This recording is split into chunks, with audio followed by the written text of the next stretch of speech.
International news and information. This is BBC World.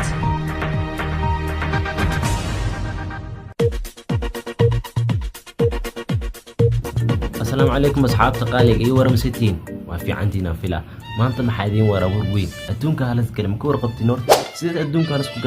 سكوجل سيد سكوجل سيد